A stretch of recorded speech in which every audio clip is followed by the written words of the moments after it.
Good morning to all of you. Capital and revenue expenditure का आज lecture number second है, जिसमें हम लोग कोशिश करेंगे एटलीस्ट 2 इलस्ट्रेशन को करने का। चलिए आपको स्क्रीन पे लेके चल रहे हैं हम लोग। आई थिंक स्क्रीन शेयर होना शुरू हुआ।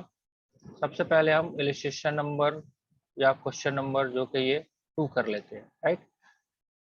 चलिए, आई थिंक आप लोग को स्क्रीन दिख रहा होगा प्रॉपरली, तो प्रोसीड्स करें आगे। Yes, sir. क्वेश्चंस को ध्यान से देखिए। क्या कह रहा है ये? कह रहा है classify the following into capital revenue and deferred revenue, right. तो अभी तक जो हम लोगों ने कॉन्सेप्ट किया था वो किया था कैपिटल का और रेवेन्यू का, राइट। एक और भी खर्चा होता है जो डेफर्ड रेवेन्यू, मैंने कल जानबूझ के नहीं इसको डिस्कस किया था, लेकिन जब अब क्वेश्चंस का रिक्वायरमेंट सेकेंड नंबर में ही आ गया तो इसको एक बार डिस्कस कर लेना जरूरी है। देखिए, एक्सपेंडिचर अपना 2 टाइप का है।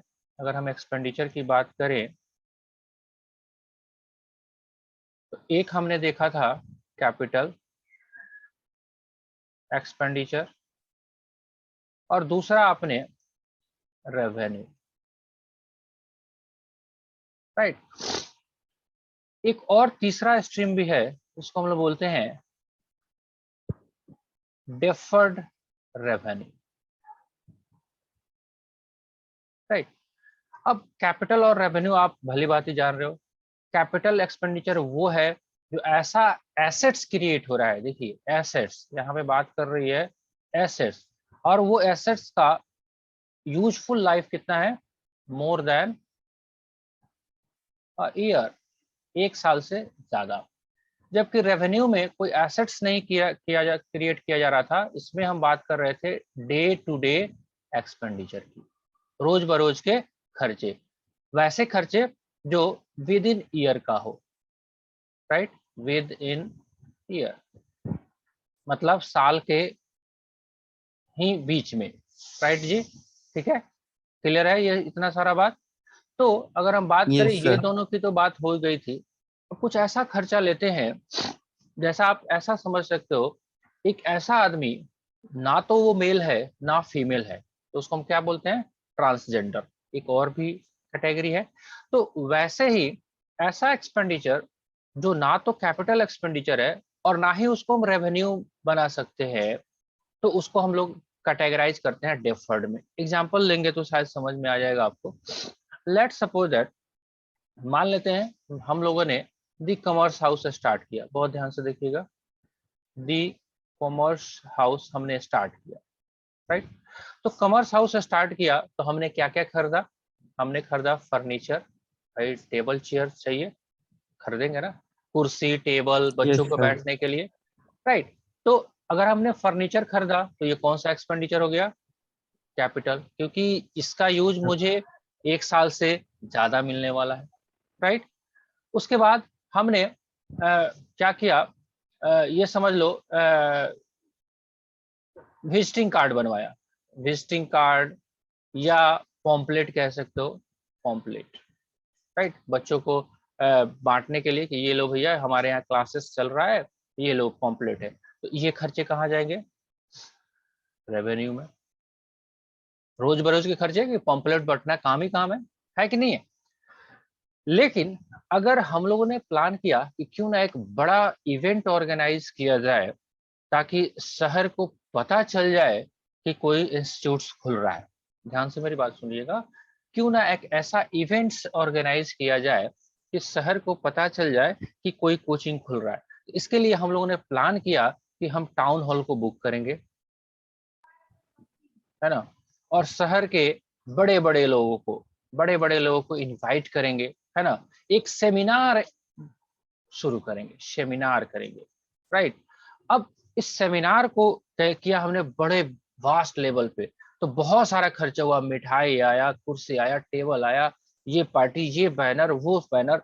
अब पता चला इन सब काम में बहुत हेवी एक्सपेंडिचर हो गया, let suppose that 5 lakh rupees. अब कोई एसेट्स तो क्रिएट हुआ नहीं, अब इसको क्या करें हम? क्या ये कैपिटल एक्सपेंडिचर में ले जाए? कैपिटल एक्सपेंडिचर बोलता है भैया आपका कोई एसेट्स क्रिएट होना चाहिए। अब मिठाई तो लोग खा गया, बैनर बट गया, लेकिन खर्चा हुआ हेवी। अब रेवेन्यू में लेके जाएं तो हमारे सामने ये समस्या है कि ये 1 साल के अंदर इसका बेनिफिट होगा क्या।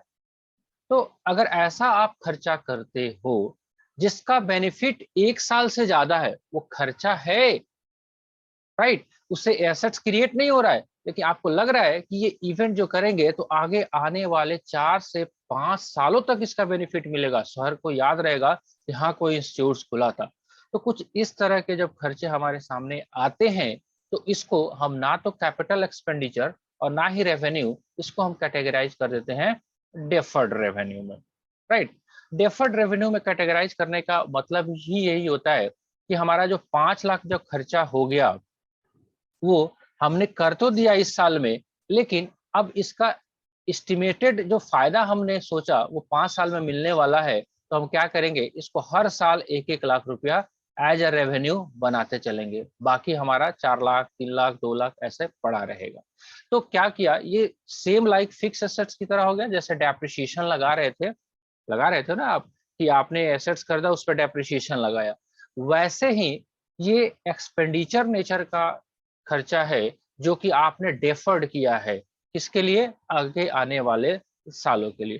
तो कुछ आइडिया आपको लग गया होगा कि कुछ ऐसे मेजर एक्सपेंसेस जिसका benefit more than one accounting period के लिए होता है और जिसमें ना तो आपका एसेट्स क्रिएट होता है, उसको आपको कैटेगराइज करना पड़ेगा किसमें, डेफर्ड रेवेन्यू में। तो थोड़ा सा मैंने डिस्कशन कर दिया, अब इसका सवाल आया होगा तो जाहिर सी बात है आपको नहीं बन पा रहा होगा, ठीक है। मुझे आइडिया भी नहीं था कि सेकंड नंबर में ही ये लोग डाल देंगे डेफर्ड रेवेन्यू, अदरवाइज मैं सेकंड नंबर क्वेश्चन आपको होमवर्क में नहीं देता। फिर भी अगर आपको मिला, आपको कष्ट हुआ, तो देखते हैं। अब देखिए इसमें डेफर्ड रेवेन्यू एक्सपेंडिचर को ढूंढने का कोशिश किया जाए कि कोई है क्या इसमें डेफर्ड रेवेन्यू एक्सपेंडिचर। अब देखिए 1 से लेके 5 तक है, इसमें देखते चलते हैं। पहला है 50,000 paid for the installation of new machine. चलिए कौन सा एक्सपेंडिचर होगा बताते चलिए आप लोग आपके हिसाब से। हाँ जी, सब लोग पार्टिसिपेट करें। 50,000 paid for the installation of new machine, नए मशीन के लिए 50,000 रुपया खर्चा किया गया, कौन सा एक्सपेंडिचर है, कैपिटल कैपिटल एक्सपेंडिचर, ठीक है, क्लियर। सेकेंड है payment of annual tax 20,000 and annual insurance premium 10,000, कौन सा खर्चा है,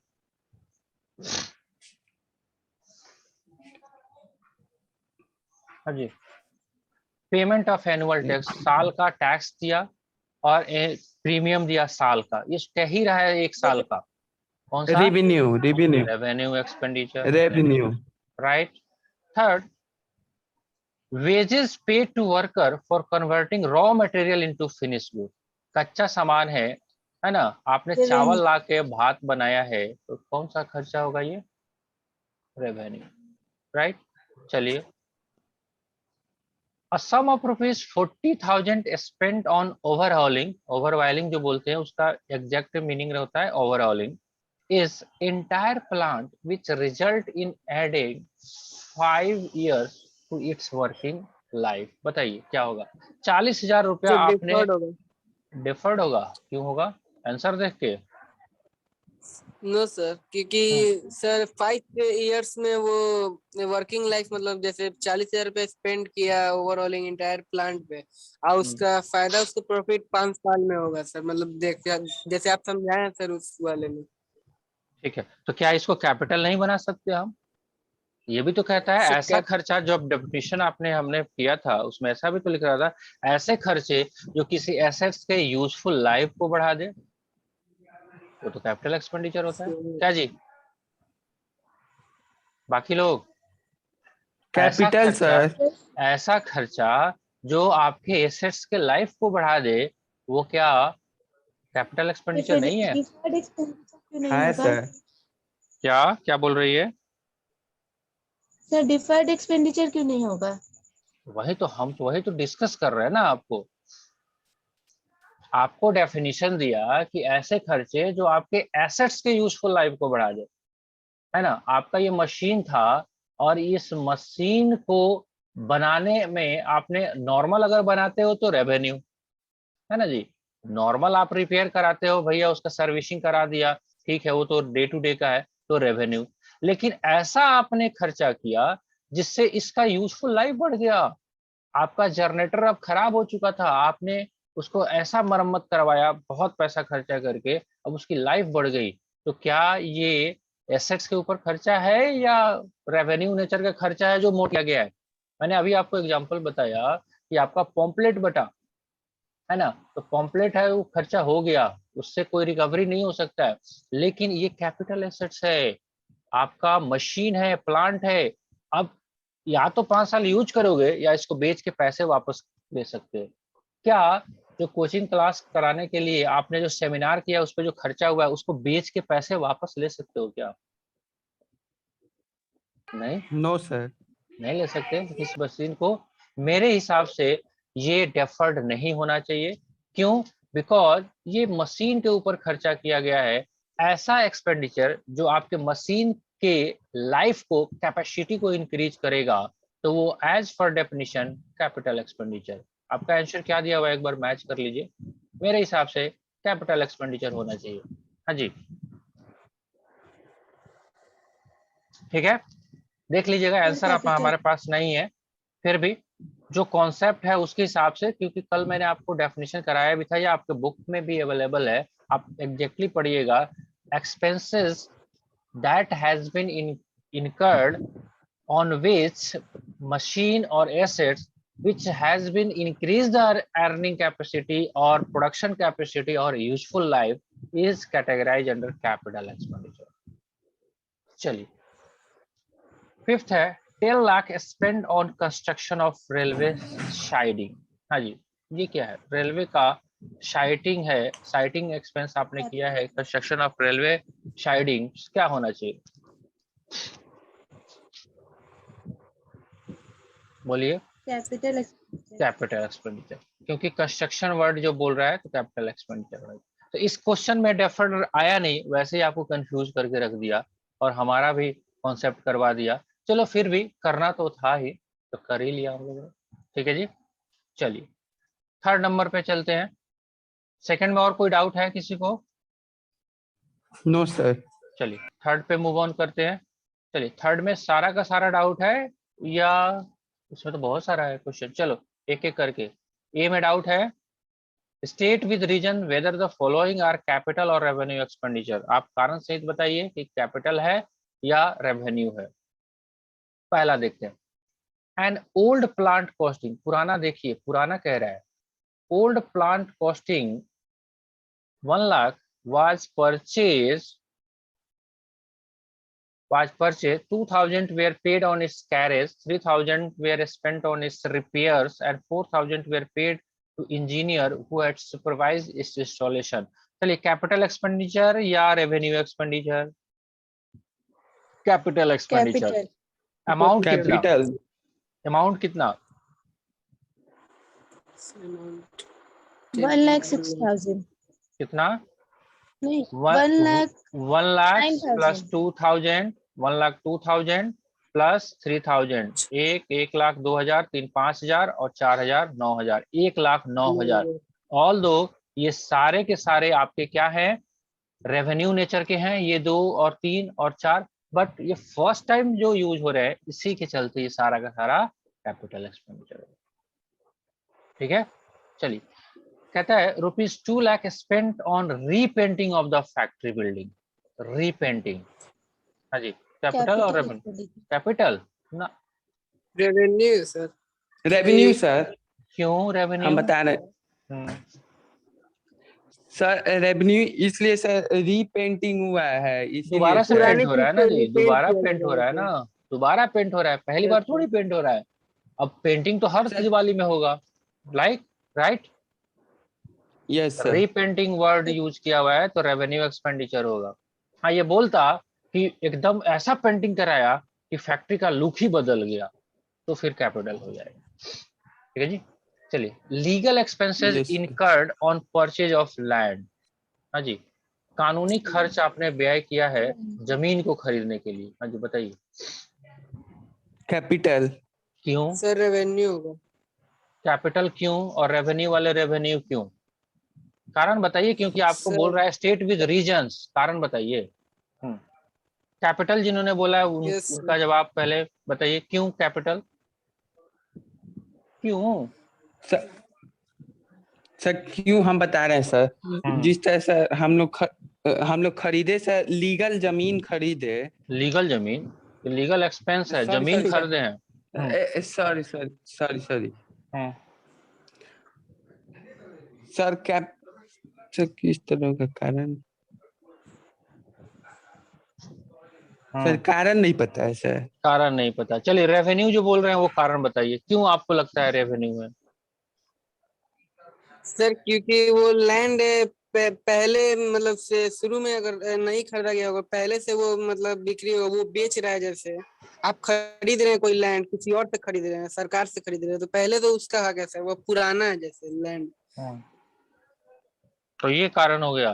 तो आप ये कह रहे हो कि आप जो कार खरीदोगे, है ना, कार खरीदोगे 5 लाख सर वो में। कार तो सर नया, अच्छा, लैंड एसेट्स है सर या वो क्या है? सेकेंड है, और एसेट्स की सेकेंड हैंड वैल्यू खरीदना एसेट्स होगा। है कैपिटल होगा। अच्छा, ये आपके माइंड में कंफ्यूजन चल रहा है कि सेकेंड हैंड पे ही आपका कैपिटल होगा। क्या फर्स्ट हैंड एसेट्स खरीदेंगे तो क्या वो नहीं होगा? यहाँ पे ओल्ड तो वो लिखा था इसलिए। कैपिटल होगा सर। क्यों नहीं होगा? जब आप जमीन खरीद रहे हो और जमीन को खरीदने के लिए कागज पत्र चेक करा रहे हो कि जमीन सही है या नहीं है, तो आपने जमीन खरीदा 5 लाख का, है ना, और उसको चेक करवाया ये सर, कागज, उस पर 50,000 खर्चा हो गया, तो लोग पूछेगा जमीन कितना के पड़ल हो, तो 5 लाख के पड़ल हो कि 5.5 लाख के पड़ल हो? 5.5 5 लाख लाख तो कैपिटल हो कि रेवेन्यू? कैपिटल। कैपिटल होगा ना कैपिटल जी, होगा राइट। क्योंकि पांच एसेट्स खर्च क्योंकि लगा। एसेट्स को खरीदने में जो खर्चा लगेगा वो तो कैपिटल ही होगा। क्लियर? यस। चलिए, यस सर। उसके बाद कहता है ₹10,000 were spent on lawyer fee to defend a suit claim that the form factory site belonging to the plaintiff. मतलब पहले समझ में आया आप लोग क्या कह रहे हैं? Yes sir. क्या 10,000 रुपया आपने लॉयर को फीस दिया है कि आपके जमीन पे कोई बता रहा है कि मेरा जमीन है? अब बताओ ये कौन सा खर्चा हो गया? रेवेन्यू। क्यों रेवेन्यू होगा? रेवेन्यू। क्योंकि ये जमीन खरीदते वक्त नहीं है, ये बाद का खर्चा है, कोई आके क्लेम कर दिया तो वो तो लगा रहता है ना जी। अब जमीन कोई खरीद लिए हो, अगर जमीन खरीदते समय ही लॉयर को फीस दोगे तो कैपिटल हो जाएगा। प्लेंटिव का मतलब पीड़ित होता है ना।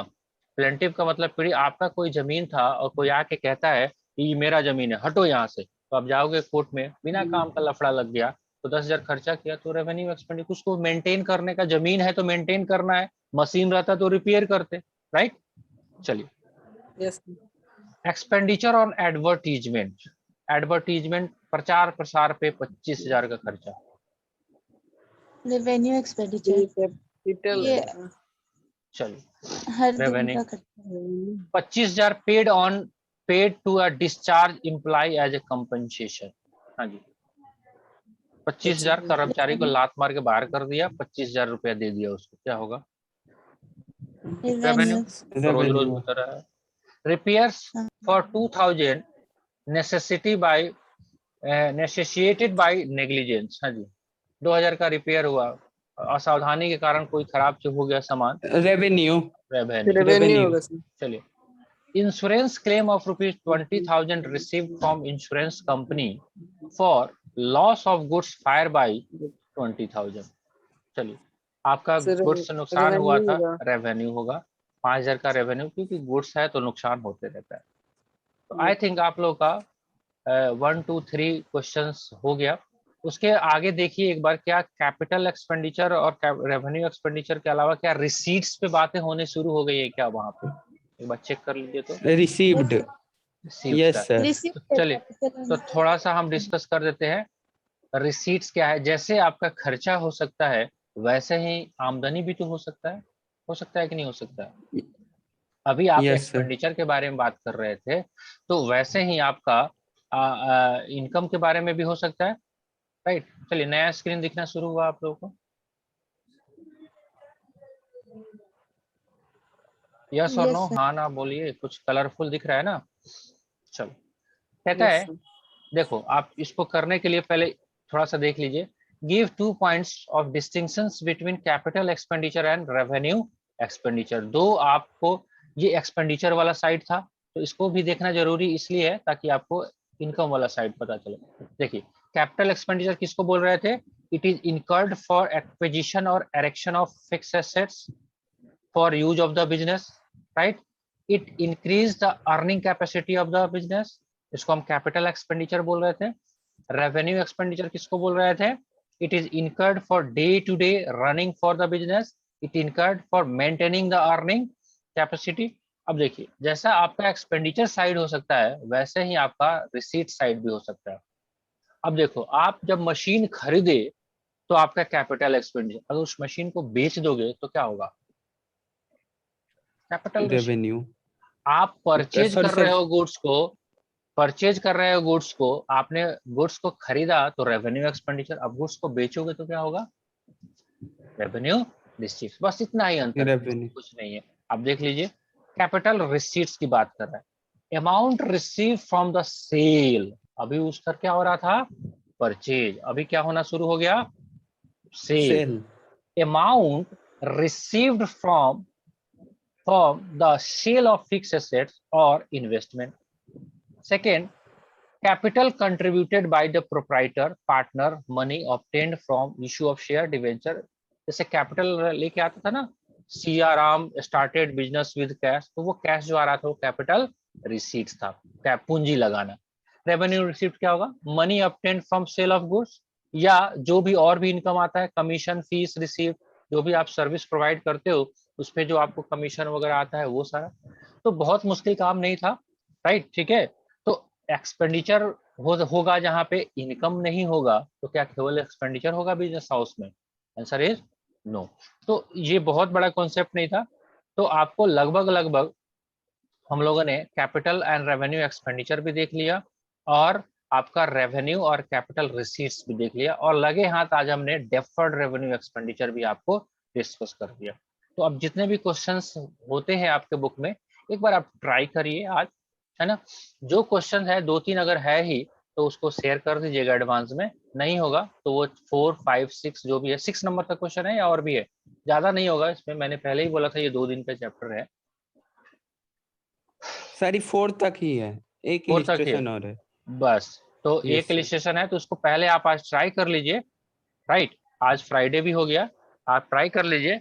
अगर कुछ इसमें डाउट वाउट रहता है, क्वेश्चन भी कर लेना है आपको, तो कल इसको फिनिश कर लीजिएगा, मंडे से नया चैप्टर शुरू कर लीजिए। ठीक है जी, आज के लिए काफी है इतना। Yes sir. चलिए हम लोग, चलिए, तो enjoy your self, yes sir. पढ़िए खूब, क्वेश्चन करना जरूरी है। अमन जी, आप भी इस चैप्टर को क्वेश्चंस को करिए, और ऐसे करोगे तो ही गलतियां होगी, और गलती होगी तभी सुधार हो सकता है। अगर कुछ भी नहीं करोगे तो कुछ भी नहीं हो सकता है, राइट। ठीक है जी, चलिए। Yes, sir. तो आज के लिए काफी है, आज की क्लास को एंड करते हैं। Happy Bhado to all of you, है ना। बारिश का मजा लीजिए और एंजॉय करिए, पढ़ना जरूरी है, वो काम करिए। ठीक है जी, चलिए मिलते हैं हम लोग कल के लेक्चर में। Bye bye.